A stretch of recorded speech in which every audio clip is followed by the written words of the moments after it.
Everyone, welcome to Ashu academy banking and law. आप सभी viewer का बहुत बहुत स्वागत है। ये वीडियो है सेंट्रल बैंक ऑफ इंडिया के लॉ ऑफिसर स्केल 2 के एग्जाम का। यहाँ पर मैं आपसे डिस्कस करूंगा बैंकिंग और फाइनेंशियल अवेयरनेस के कुछ प्रश्नों को। ये विदाउट डिले इस वीडियो को शुरू करते हैं। वीडियो शुरू करने से पहले वीडियो को लाइक कर दीजिएगा, अपने दोस्तों के साथ शेयर कर दीजिएगा और चैनल को सब्सक्राइब जरूर करिएगा। टेलीग्राम का लिंक डिस्क्रिप्शन बॉक्स में दिया गया है, उससे अवश्य जुड़ जाएं क्योंकि वहां पर ढेर सारी इंफॉर्मेशन आपके लिए शेयर की जाती है। यहाँ पर जो प्रश्न मैं आपसे डिस्कस करूंगा ये लगभग फरवरी मंथ के हैं। आपको अभी 2 मंथ का बिल्कुल अच्छे से प्रिपरेशन करनी है, फरवरी और मार्च का। ये 2 मंथ में आपके जो भी क्वेश्चन पूछे जाएंगे लगभग आपके प्रश्न इस 2 महीने में कवर हो जाएंगे।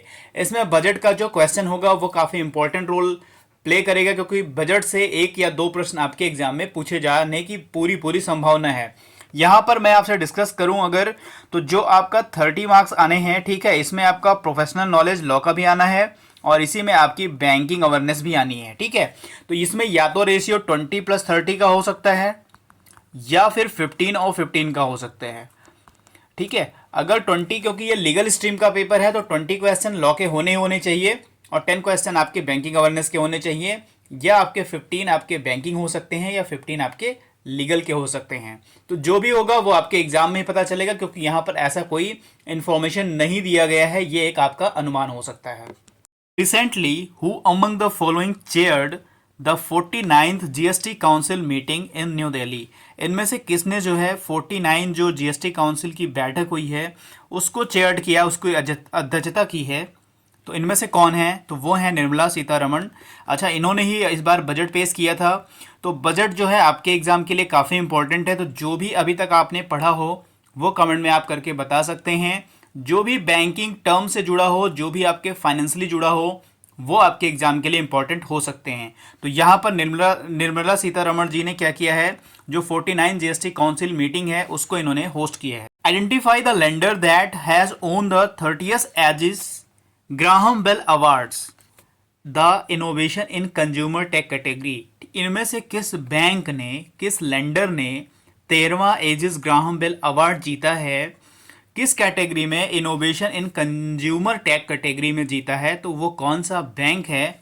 वो बैंक है उज्जीवन स्मॉल फाइनेंस बैंक। तो ये सारे प्रश्न आपके बैंकिंग से जुड़े हुए हैं, तो यहाँ पर काफ़ी इंपॉर्टेंट है और इसमें आपके अपोजिट भी क्वेश्चन पूछा जा सकता है। जैसे उज्जीवन स्मॉल फाइनेंस बैंक ने किस कैटेगरी में ग्राहम बेल अवार्ड जीता है, तो आपको बताना होगा innovation in consumer tech category में जीता है। या कौन सा बैंक है जिसने एजिस ग्राहम बेल अवार्ड जीता है, तो वो है Ujjivan finance small bank. Which of the following countries has demonetize 1500 and 200 naira bank note. तो कौन सी कंट्री है इनमें से जिसने अपने यहाँ के 1500 और 200 के नायरा बैंक नोट को डीमोनेटाइज किया है? तो वो कंट्री है नाइजीरिया। वो कंट्री है नाइजीरिया।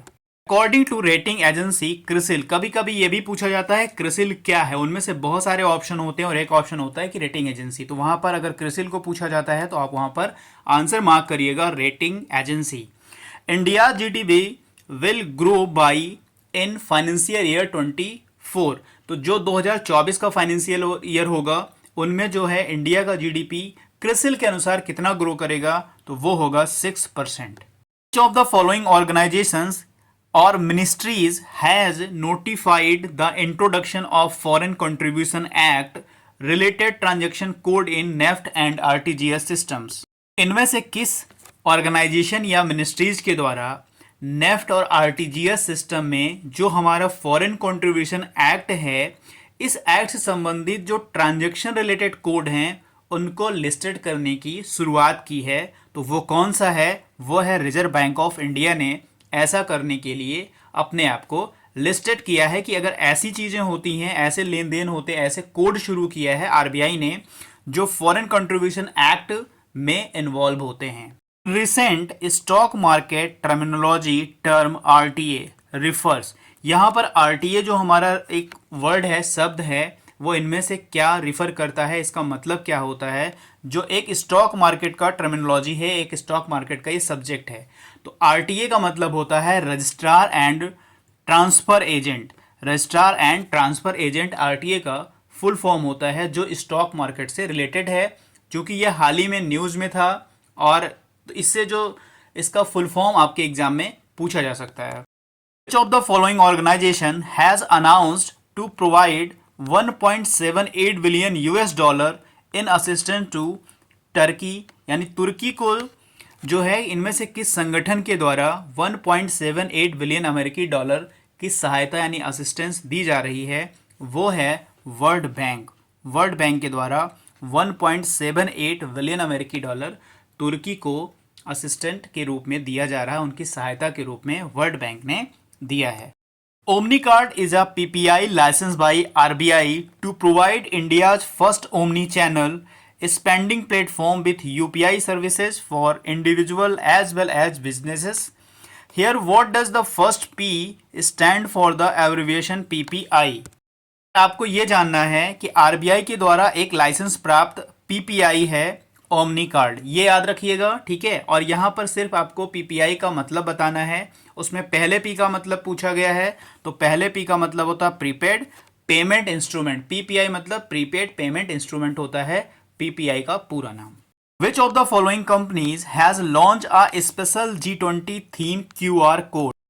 QR का पूरा क्या नाम होता है कमेंट में करके जरूर बताइएगा। तो यहाँ पर किस कंपनी के द्वारा एक स्पेशल G20 थीम का QR कोड लॉन्च किया गया है? तो वो कंपनी है पेटीएम, ठीक है। पेटीएम ने ऐसा लॉन्च किया है, G20 theme QR code launch किया है पेटीएम ने। टोटल इस वीडियो में इतने ही प्रश्न थे, ठीक है, जो काफ़ी इंपॉर्टेंट हैं। तो आप जो है फरवरी और मार्च का पहले अच्छे से प्रिपरेशन कर लीजिए, ठीक है। आपके पास दिन बहुत कम है, तो पूरी दिन और रात मेहनत लगाकर पूर्णतः आप अच्छे से रिवीजन करिए, जिससे आपके पेपर अच्छे से हो जाएं और सिलेक्शन के चांसेस भी ज़्यादा बढ़ जाएं। तो चलिए मिलते हैं नेक्स्ट वीडियो में। God bless you to all, thank you for watching. Channel को सब्सक्राइब जरूर करिएगा।